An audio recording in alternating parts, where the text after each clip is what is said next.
Hello mga minahal kong kaibigan followers, good evening. Sana nasa magandang kalagayan kayo. Nandito naman ako mangungulit sa inyo. Magdasal tayo ha. Maraming salamat. Sa ngalan sa Ama at sa Anak at sa Espiritu Santo. Amen. Aming Ama sa langit, ituloy mong dalhin ko ang inyong biyaya, kapayapaan at kaayusan sa lugar ng aking tahanan. Panginoon, nagpapasalamat ako sa inyo sa mga kakayahing kaloob mo sa akin.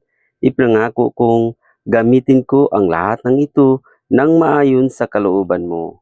Pagkalooban mo po ako ng lakas at sipag, magpalain nawa ang gawa ng aking mga kamay, basbasan mo ang aking mga binabalak, at sa mga gawaing inaatang mo sa akin, nang ang lahat ng ito'y bilang pagpupuri sa inyong kabutihan, naway makatulong ako sa mga taong dumating sa aming tahanan ng may ngiti at pagmamahal, at sa maliit ng pamaraan ko ay magdulot ako ng kagalakan sa kanilang mga puso. Amin.